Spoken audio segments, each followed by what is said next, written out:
Bonjour et bonsoir, comment nous y? Nous déjà souhaitons bienvenue sur Chanel nous appelé d'espagnol créole con nosotros. Jeudi nous venons parler de fruits avec légumes. Fruits et puis légumes. Nous déjà dit merci ou même qui pas de j'aime abonner pour l'abonner. Ou même qui pas de j'aime ni like, ni commenter, ni et partager. Nous déjà souhaitons que vous pourrez faire ça. Nous déjà dit un grand merci parce que vous allez suivre avec nous. On va apprendre fruits avec légumes ensemble avec nous en espagnol. En espagnol, c'est dice. Mais comment on dit en espagnol?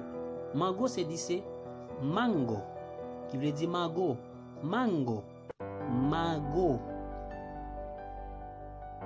Manzana, pomme. Manzana, pomme.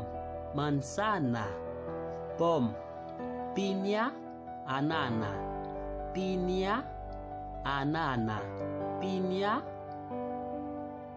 durazno, peixe, durazno, peixe, durazno, peixe, uvas, raisin, uvas, raisin, uvas, raisin, quenepa, quenep, quenepa, quenep, quenepa, quenep, cerezas, cerise, cerezas, cerise, cerezas, cerise, frutilla, fraise, frutilla, fraise, frutilla, fraise, naranja, orange douce, naranja, orange douce, naranja, orange douce, aguacate, zaboca, aguacate, zaboca, aguacate, zaboca, plátano, figue, plátano,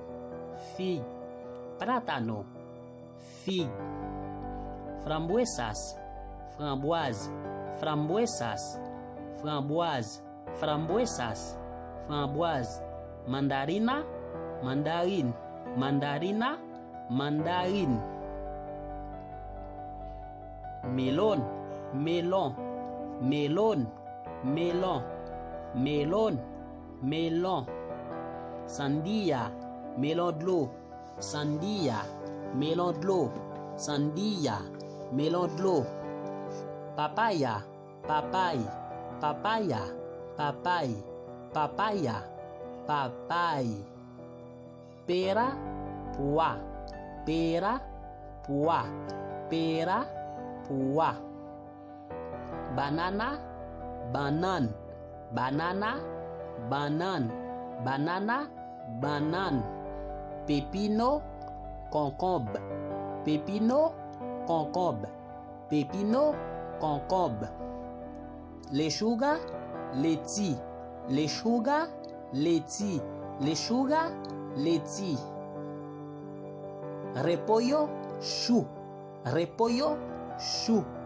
repollo, chou, repollo morado, chou mauve, repollo morado, chou mauve, repollo morado, chou mauve, berenjena, berenjena, berenjena, berenjena, berenjena, berenjena, tomate, tomate, tomate, tomate, tomate, tomate, pimientas, poivre, pimientas, poivre, pimientas, poivre, cebolla, oignon, cebolla, oignon, cebolla, oignon, clavo de olor, girofle, clavo de olor, girofle, girofle, espinaca, espina, espinaca, épina, espinaca, épina,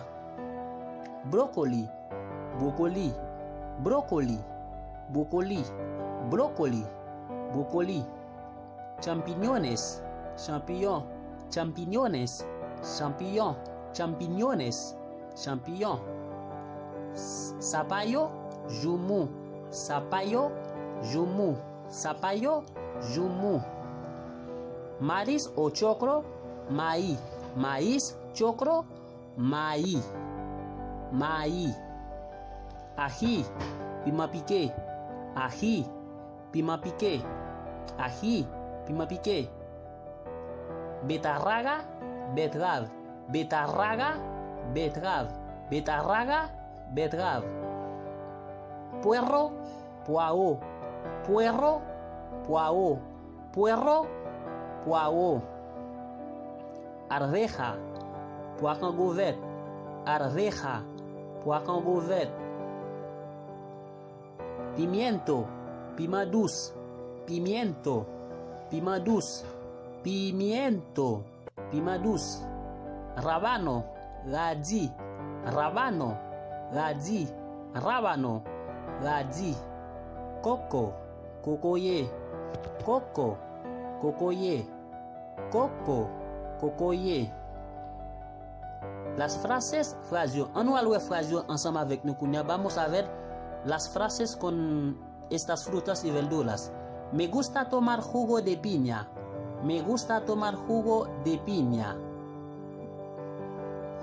Moi me boeji anana. Li traduit en créole. Moi me boeji anana. C'est traduit en créole. Mango tiene mucha vitamina.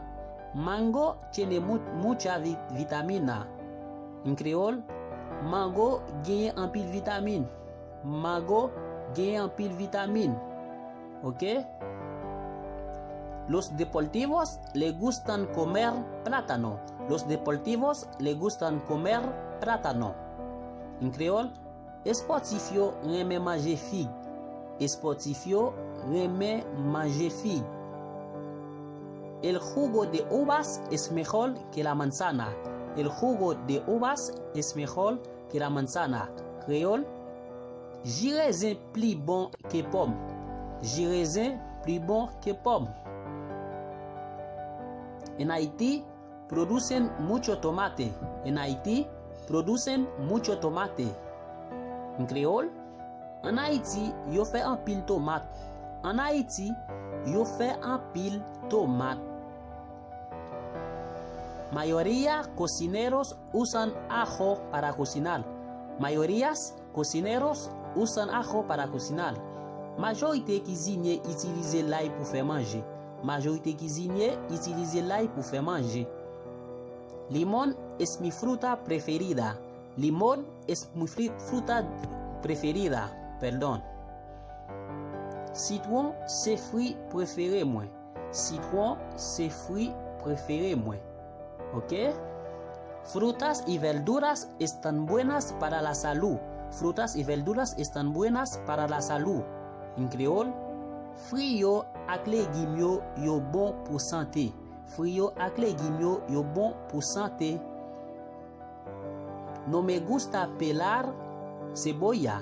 No me gusta pelar cebolla. En créole, moi pa reme ka les oignons. Moi pa reme ka les oignons. ¿Por qué? La cebolla se pica a los ojos. La cebolla se pica a los ojos. En créole, zonyon piqué nan G. Zonyon piqué nan G. ¿Ok?